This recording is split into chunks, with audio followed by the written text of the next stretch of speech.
Good morning, everyone, and I bring greetings from Nashville, Tennessee, and Vanderbilt University. So the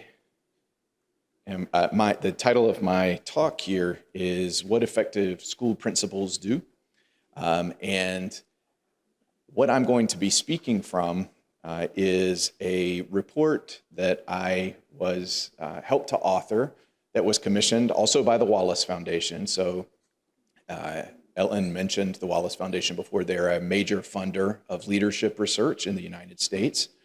And what they commissioned my team to do was to systematically review what the field has learned empirically about the connection between school principals and student achievement over the past 20 years. And so we spent about 2 years on this report, on the underlying coding and so forth that went into producing the results. And this is the cover of the report is what is on the slide here. And it was, I had two co-authors, Anne Egalite and Constance Lindsay, who worked on this with me. And so what I'm going to do today is I'm going to tell you what we learned. First of all, about what the impact of school leaders is on student outcomes. And then I'm going to tell you what our conclusions mean for school leadership practice. So, what we learned not only about the impacts, but what are the domains of behavior, of effective behavior that drive those impacts. And then at the very end, talk a little bit about what our directions suggest for decision makers in educational leadership. So we had two primary research questions that undergirded this work that we did. The first of those research questions was, how much do principals contribute to student achievement and other school outcomes? The second question was, what matters in the role of the principal? So what are the skills and the practices of effective principals? So what did we do to answer these two questions?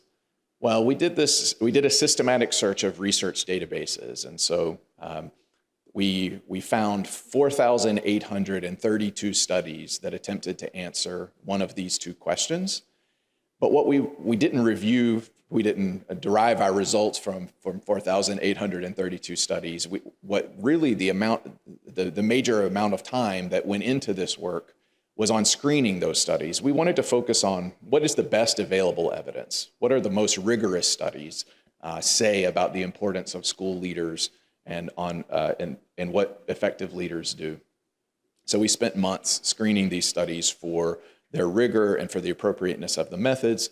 And ultimately, we coded and synthesized a much smaller group of studies, still sizable, but the 219 studies that provided the best available evidence for the answers to these two key questions.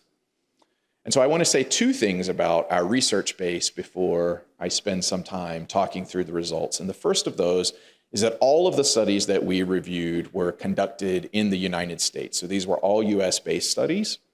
But I think what you're going to see is that much of what we learned likely translates to other contexts. So leadership is, as Ellen was talking about, context is really important in school leadership. It really matters the local conditions that leaders operate within.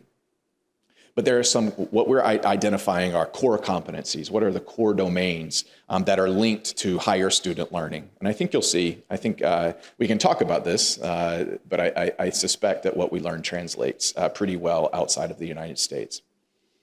The other thing is, I'm going to say principals a lot. I'm going to say school principals, but I think our results really are better thought of as applying to leadership teams in schools.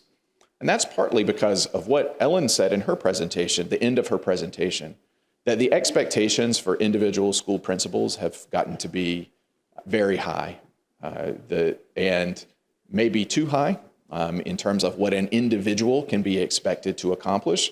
And so I think it's much better to think of leadership as operating in teams. So I'll say principal, but think of this as results that are applying to what the work of the leadership team is across the school, the team of individuals who are engaged in leadership within a school environment. All right, so what did we learn from this many, many months endeavor of reviewing the best available evidence on the impact of school leaders and where those impacts come from? So there's going to be two major conclusions. I'll tell you the conclusions, and then I'm going to go into some detail. So the first conclusion is that high-quality school leadership is essential. It has important, measurable impacts on what students learn at school. So a room full of people who are engaged with school leadership probably do not need to be convinced that this first finding is correct. But I think what the usefulness of our results is we're able to quantify what the impact of school leaders on student outcomes is, and I'll show you that in just a moment. The second conclusion is that high-quality school leadership practice has at least four major components. And I'll save those four components for a few slides from now, but these are those four essential domains, the four primary areas that effective leaders are operating within. And so that will be the major focus of what I'm going to talk about here in a few minutes. Okay, so conclusion one, the importance of school leadership. So how do we know that school leaders are so important? So I won't go into all of the detail here, but I will say that we have 6 high-quality studies using longitudinal administrative data that have been gathered from states or large urban school districts in the United States. So these were 6 studies that were conducted independently of one another. But if you combine the studies, they're using data on about 22,000 principals, so a large number of principals in different contexts in the United States. And so the data on these principals are longitudinal. So you're able to follow those leaders as they move through their careers, and you're able to follow those schools over that same time. And so in the United States, we have principals who move around among different schools at different times. And so you can see the same school being led by different principals, and you can see the same principal leading different schools. And you can combine the fact that you can observe those different situations over enough contexts to take advantage of some advanced statistical methods that can tease out what is the impact of the school leader from what is the impact of other school level or community level factors that might be occurring at the same time. And in all 6 of those studies, students learned substantially more in both math and reading when the school had an effective principal. And what is substantial? What do I mean when I say they learn substantially more? All right, well, I'll show you. I'm going to illustrate what the magnitude of the effective school leader is. All right, so this is just a distribution of principal effectiveness, a standard sort of bell curve, we say, or a normal distribution. And what you can think of this is sort of the distribution of a principal's effectiveness. Okay, and this is effectiveness at raising student outcomes. So on the far left, you have principals who are not very strong. Okay, their impacts are much lower. You have the principals over here. Those principals' impacts are much higher. And then you have most principals in the middle, right, who are sort of near the average. So what the results of these 6 studies suggest when you combine them is if you could move a below average school principal, so we'll say someone who is at the 25th percentile. Okay, 25th percentile means they're better than about 25% of principals at raising student achievement, but they're not as good as the other 75%. So if you could take a school's principal who is at the 25th percentile, and you could move them to be above average, okay, you could instead move them to be the 75th percentile.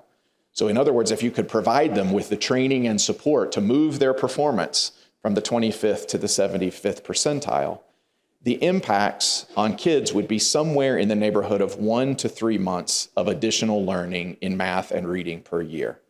Okay, so it's really substantial, all right? So I think everyone in this room thinks that school principals really matter. Well, the numbers suggest that you can quantify. They matter a lot. Effective school leadership is really essential. So these effects are large in magnitude. Okay, they're big. The impacts on student achievement are big. They're also large in scope, right? Because a principal's impacts are visited on every child in a school. So in the United States, the average teacher teaches 23 students, and teachers have much larger impacts on those students, right? But it's only 23 in the average elementary school. The average Elementary school principal, however, leads a school that is 428 students, and their impact is felt across all of those 428. So that's what I mean by large in scope. The impacts are big because of the number of students that experience those impacts.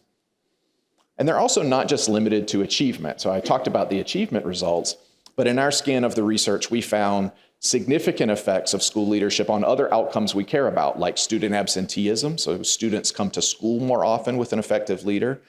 Teachers report more positive working conditions, greater satisfaction with their schooling, with their work, with their own work, with their career, and also teacher retention, especially retention of effective teachers, is substantially higher in schools with effective school principals.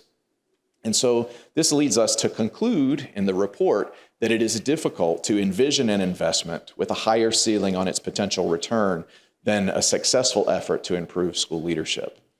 In other words, we really should be investing in school leadership, in school leaders, in their development and in supporting them because their impacts on students and on teachers is really, really large.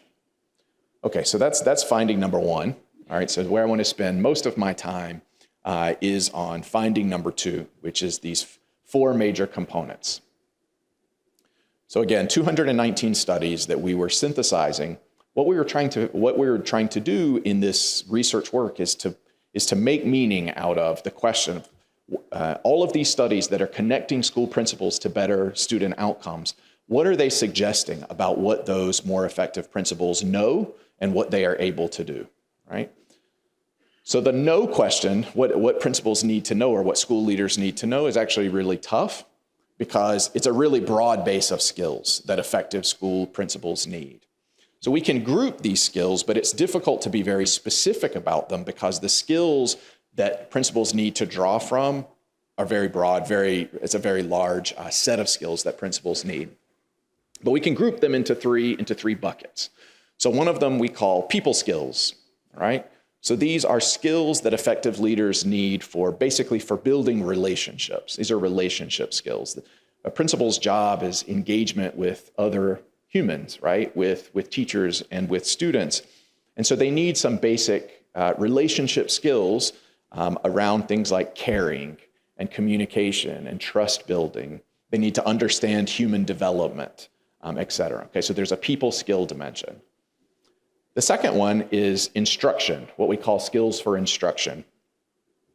So these are understanding of classroom instruction, of effective curriculum and pedagogy, and the skills that are necessary to support teachers in their instructional practice.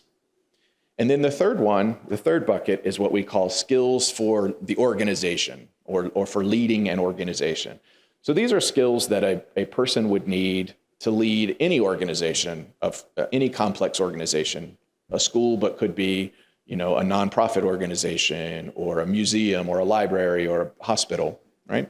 So these are management skills that transcend schools. So these are skills like data use, strategic thinking, ability to allocate resources effectively, et cetera. All right, so it's a broad base of skills, and I won't spend too much more time talking about the skills, but it is a broad set of expectations that we have for what principals need to know. But what's important about what they need to know is what those skills support, all right? And that is these four domains of essential behaviors, what we call high leverage behaviors or domains of behavior, because these are the four areas that are most closely linked to school and student outcomes.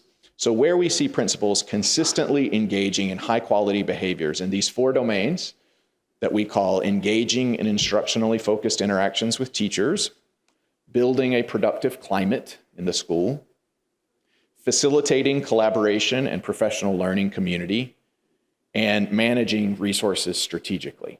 All right, so where we see principals being effective in those four domains, that's where we see the better school outcomes. We see higher student achievement and the other important outcomes that I talked about a few minutes ago. So you'll notice down at the bottom of the figure, it says school district and policy context. And it's important not to leave the context piece out, right? Because how a principal is going to engage in each one of these four areas is going to be partially dependent on the context of the school and the needs of that particular school. Okay, so it's four domains, but the actual implementation of those domains is going to vary a bit from place to place. All right, so now what I'm going to do is talk about each one of the domains in a little bit of depth.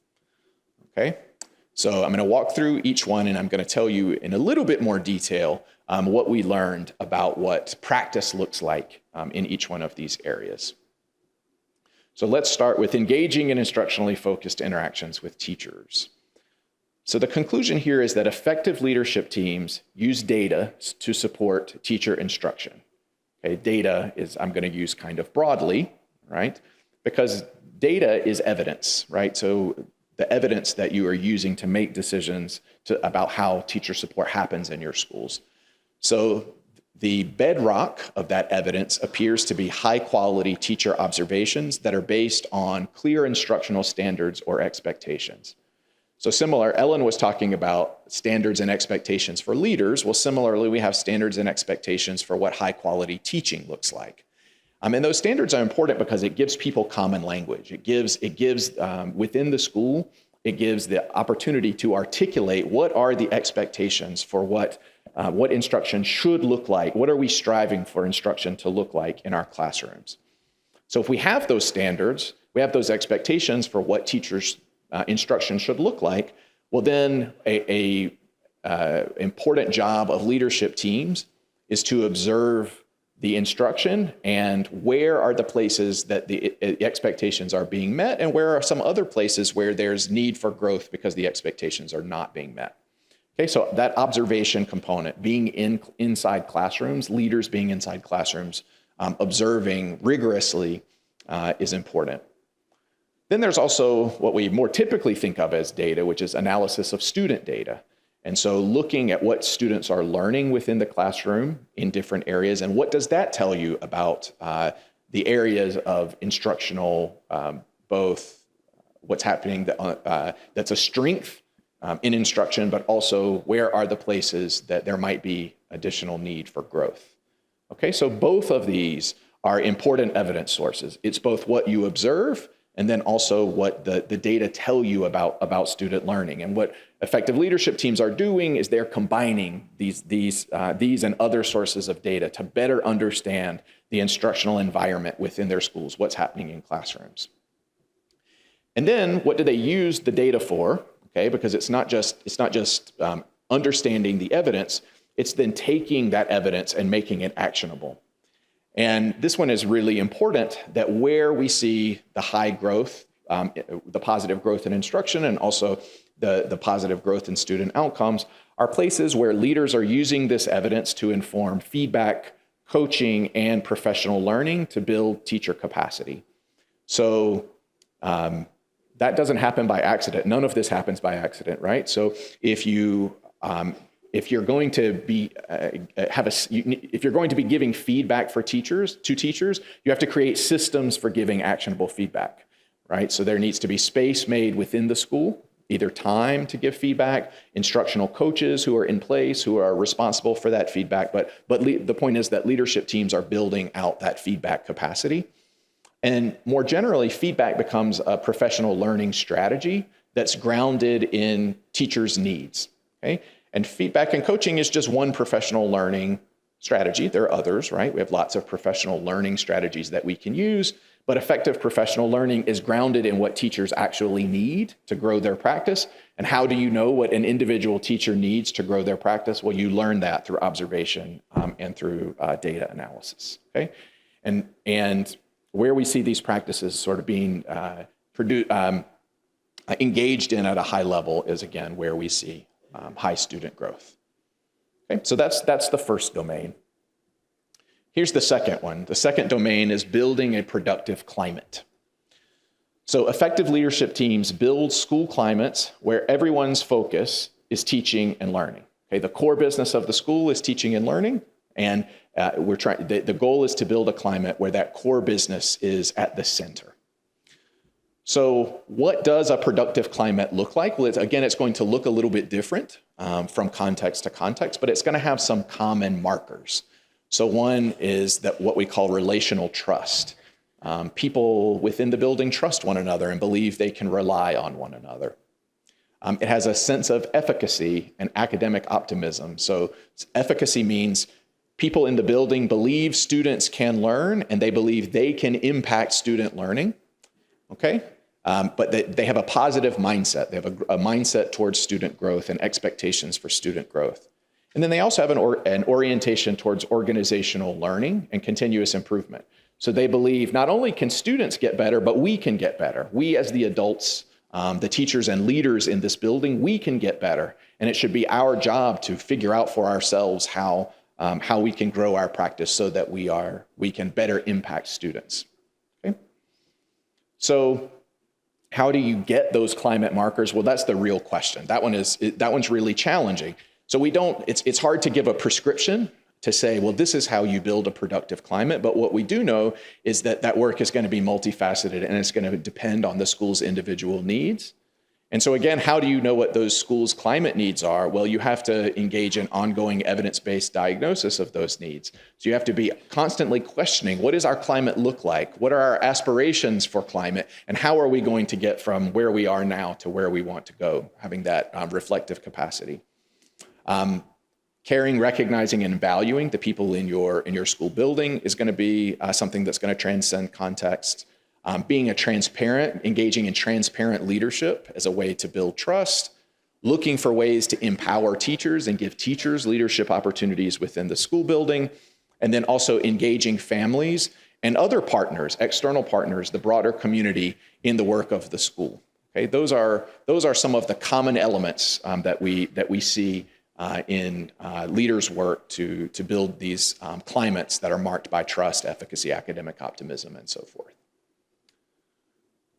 The third domain we call facilitating collaboration and professional learning communities. And here, the key is that effective leadership teams help teachers work together intentionally. So obviously that has a climate connection. There's going to be a school climate component or connection with collaboration, but this one is important enough that we pull it out on its own. And why do we pull it out on its own? Well, the evidence suggests that teachers grow in their practice and students learn more when teachers work together authentically on improvement, all right? When they are working together in an authentic way to examine their practice, to look at student data, to question how students are learning, et cetera, teachers are really good supports for one another if that collaborative work can be facilitated effectively. But again, it doesn't happen by accident. Collaboration does not just arise within a school building, it has to be facilitated.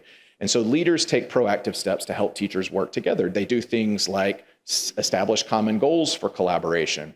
They structure time for collaboration. Okay, so you have to set aside time within or outside the school day, but in some capacity for teachers to actually have the opportunities to work together. Teachers have to be trained. They have to have collaboration modeled for them sometimes because it does not always come naturally. And then leaders have to emphasize collaboration as part of the school's work culture. And this is something that defines our school, is that we work together collaboratively, which is setting that expectation is fundamental to ensuring that it happens. All right, the fourth domain is managing personnel and resources strategically. And here the conclusion is that effective leadership teams manage their resources towards their goals.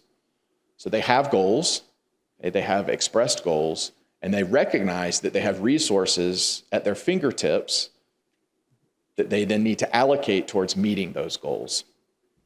And we can think of resources very broadly, right? So it will vary a lot from place to place. In the United States, it certainly varies a lot from place to place, how much control over a local budget that a school principal will have.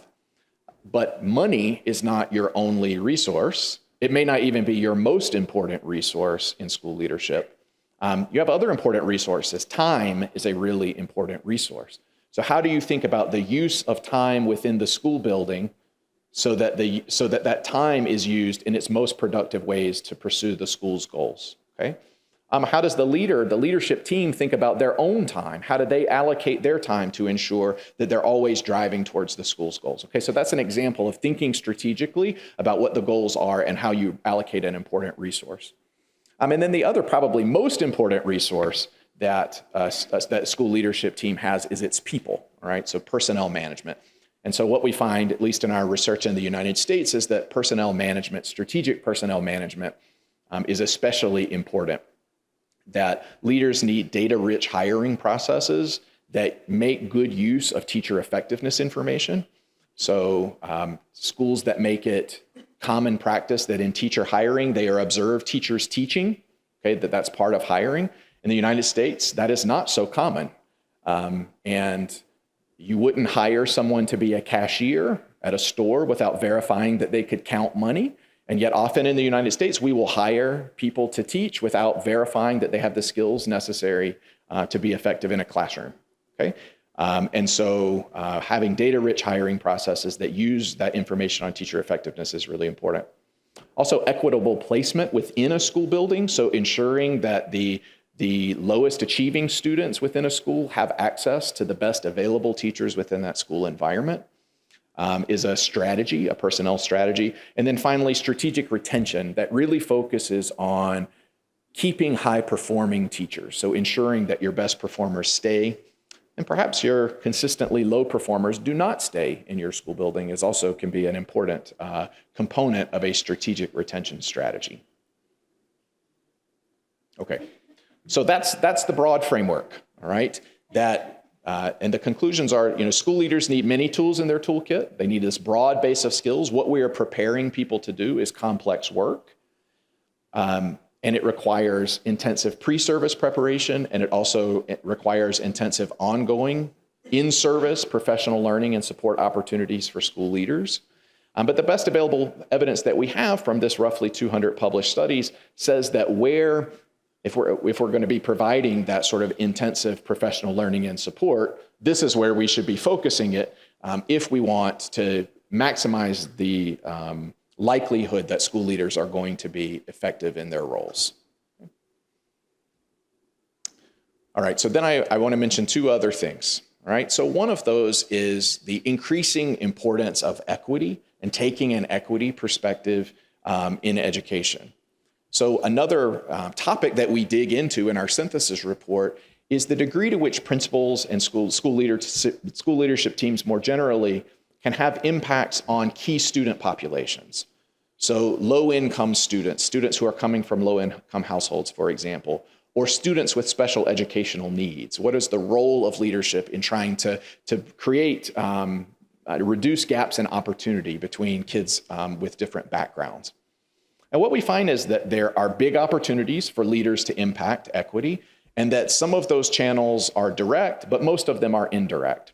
So direct channels include, for example, pursuing equity in student discipline. So ensuring that students are treated fairly in disciplinary processes regardless of what their background is. That's actually a big challenge in the United States, is the ensuring equity of the approach to discipline.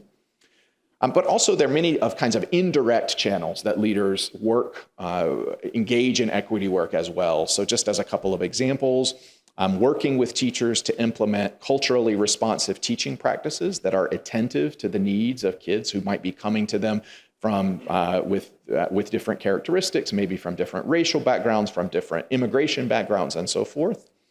Another one is purposefully engaging a diverse range of families in a school's work.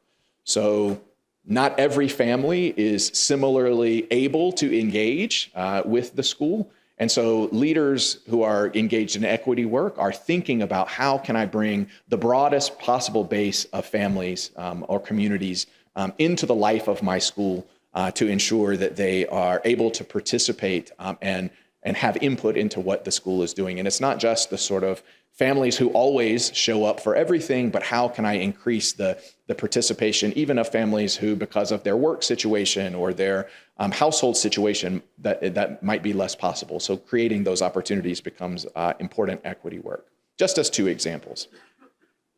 But more generally, the evidence suggests that approaching leadership with an equity lens can promote more equitable school outcomes.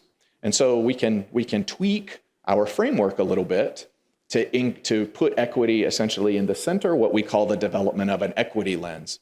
So taking those same skills, engaging in the same domains of practice, the same domains of leadership practice, but engaging in those domains of leadership practice with equity in mind. Okay, so equity then infuses my work with teachers around instruction, my climate building work, how I structure or think about collaboration, and how I manage my personnel or my other kinds of resources strategically. That equity becomes one of my driving goals, okay, for that work. So my sort of concluding thought here is, how can this framework then be used to create leader support systems? Okay, so we can take this framework, and then we can first use the framework to build out standards or expectations. So this is a way in which this work is being taken up in the United States in some areas, that states are thinking, well, how are we going to set our expectations for what high quality leadership practice looks like? Okay, how are we going to write down our expectations in a way that is both manageable, because it brings some focus to the leadership role, but it brings focus in areas that are likely to be the most impactful. Okay, so we can take this kind of framework, we can use that to establish standards, and then we can use those standards to drive this more holistic system. So Ellen was talking about a pipeline system, right? Which is one example of a strategy, a more holistic system for leadership support. But the standards always have to be the standards and the expectations, as Ellen was talking about, have to drive what each one of the pieces of that system of support look like. So you can think about how standards infuse pre-service and in-service learning. Okay, so we have, if we're going to be training principals before they move into the role, or school leaders before they move into the role, we're going to be training them to engage in the leadership practices that we expect. Well, let's train them to engage in the domains of practice that are going to be the highest leverage: instruction, climate, et cetera, right? It can then inform how we do recruitment and selection. It can inform how we do supervision, how we monitor the work of leadership, how we do leadership evaluation or performance feedback, how we prepare other roles within the school as well. So similar to the pipeline idea, what we think the utility of this framework is that it can provide a sort of foundation for the standards or expectations for the development of these broader kinds of systems, like the ones that Ellen was talking about. Okay, so implications of what I have just shared. Number one, invest in school leaders. I think it's so important to what are going to be our strategies as a system for cultivating, for selecting, for preparing, and supporting a high-quality principal workforce. Because we know that principals are so important, all right? Their work is so important. It has so much meaning for teachers and students within their schools.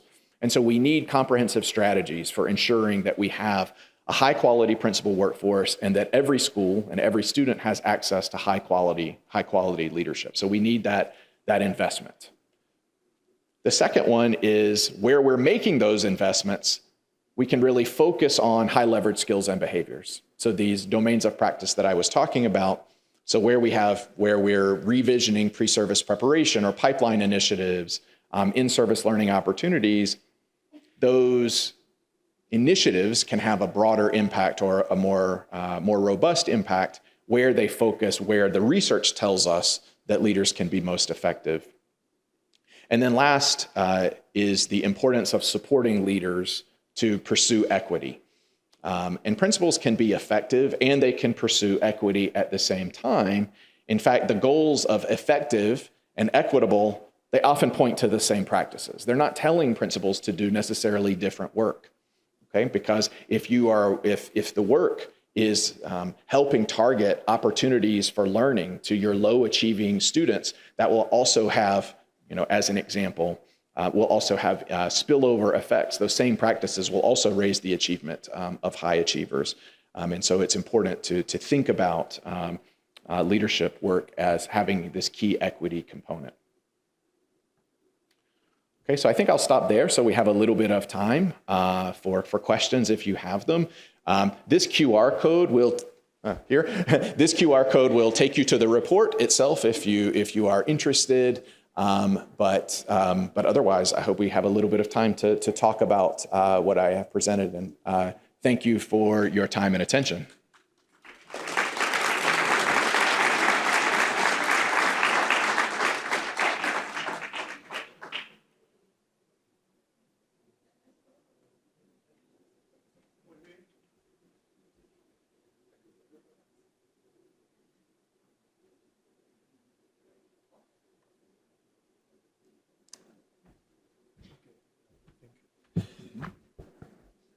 Muy bien, muchísimas gracias, profesor Grissom, por compartir con nosotros sus importantes perspectivas.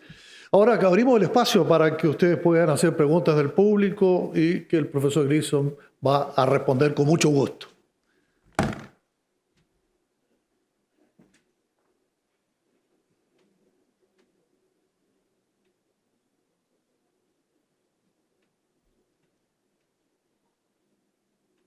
Otra vez agradecemos las preguntas que nos llegaron durante la presentación y seleccionamos algunas.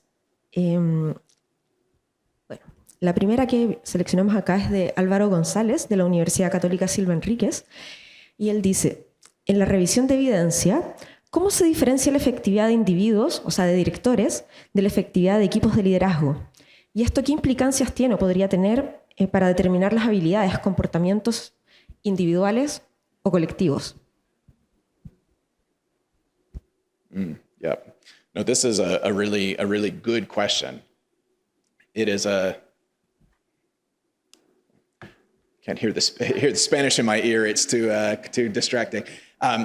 This is a fundamental question for the school leadership field, and an important one for us to consider. So, a lot of the research that we have done in the past has been focused really specifically on school principals, because that was,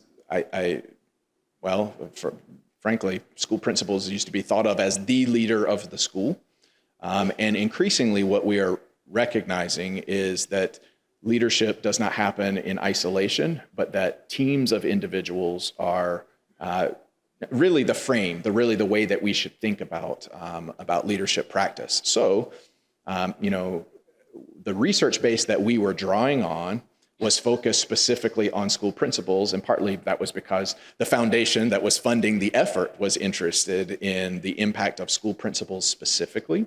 But certainly one of the conclusions that we drew in reviewing the evidence on the impact of the school principal was that what effective principals were doing was engaging teams of individuals within their buildings in pursuit of these 4 domains of practice. Okay, so if we think about instructional engagement, okay, it's important for individual principals to have, especially in small schools where they might have very small leadership teams, it will be really essential for school principals in those environments to have the skills that are necessary themselves to differentiate high quality from low quality instruction, for example, and to be able to do observations themselves and to be able to give feedback to teachers, to coach teachers, design professional learning, et cetera. But in larger schools, or schools where they're able to build larger leadership teams, the principal may not need to be able to engage in all of those domains of practice themselves. Right? Because especially, if you have a large high school, for example, in the United States, sometimes we have large secondary schools. They might have 3,000, 4,000 students. Okay, so several hundred teachers to serve those kids, and they're teaching many different subjects. It would be completely unreasonable to expect that an individual principal would be observing all of the teachers in that school, would have a knowledge of all of the curriculum and the pedagogical techniques of all required to teach so many different subjects, et cetera, right?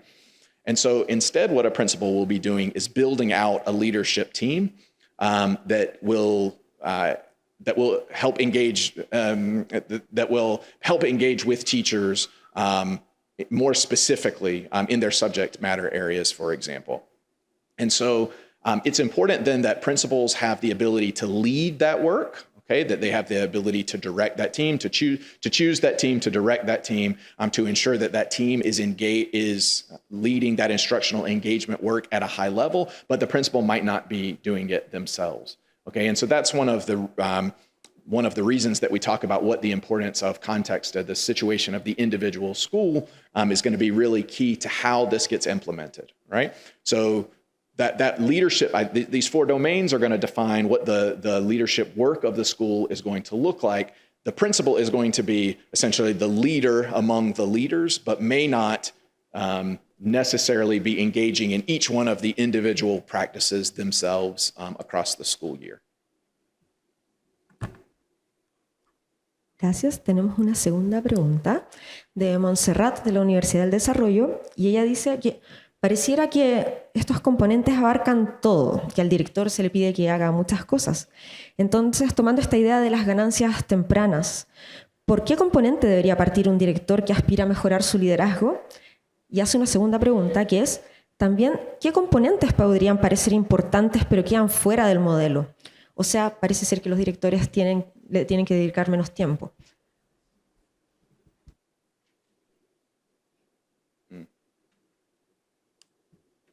So another really good question. So one of the things that we are attempting to do with this analysis is bring some focus to the role, and yet the question points out that still this doesn't look much like focus because we are still setting very high expectations for what school leaders are doing, which is also true. So if you're thinking, let me take the first part of the question. So if you're thinking about a quick win, I would think about this more from the point of view of a school district providing principal support. Where can you have the biggest impact in the shortest term? I think it is probably around instructional engagement. Core instruction is going to be the most important function of a school. And so training, giving people, if people have expectations, some places we already have established expectations for what high quality teaching looks like. And so if those standards are already in place, then training leadership teams to be able to evaluate or observe instruction with respect to those standards, and then to give feedback. Those are teachable skills. Okay, feedback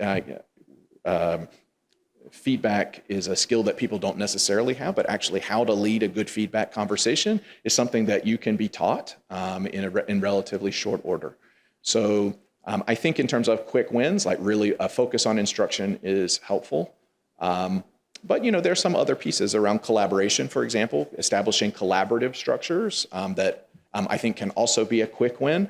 I think some other pieces of this require more long-term investment, right? It's hard to think about quick wins around school climate because school climate is something that might take months or years really of investment really to build.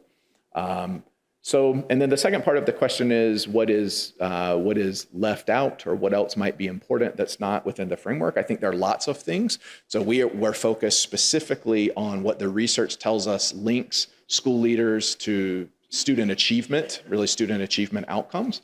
But increasingly, we recognize that schools are responsible for many other student outcomes that are not measured by achievement, right? And so I think post-pandemic, we are thinking a lot about student achievement for sure, but we're also thinking about things like mental health, student socio-emotional well-being, how to teach students to manage themselves and sort of executive function tasks that we didn't think about as much prior to the pandemic. Those will not be captured by our research because they don't link specifically to student achievement. And also we were talking about research that was conducted prior to COVID-19. I think when we are doing this work again, in 15 or 20 years, and we're looking back on this period, we're going to see that there were many other outcomes that we also needed to be thinking about, and that the leadership practices to support those outcomes may be different as well. And so I would say that's a kind of gap in our knowledge base that we need to be trying to fill.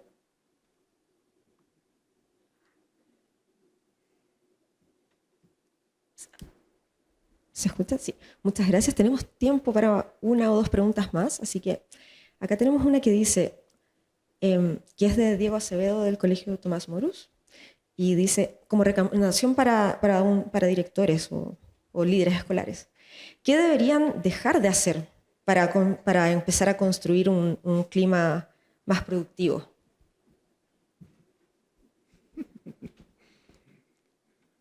What should they stop doing? Oh gosh, that is hard. I mean, the answer to that question is hard because that one is so contextual. It's really, what an individual needs, what focus an individual needs to bring is going to depend so much on what the needs of an individual school are, right? And so that's why step one in climate building is reflection or evidence gathering or evaluation. It is trying to figure out for the school itself, what is its needs, and therefore what does the leader need to give up, or what does the leader need to change in terms of their practice to ensure that they move in the right direction. So it's hard to give a global answer because I think the answer to the question will be very specific to an individual school.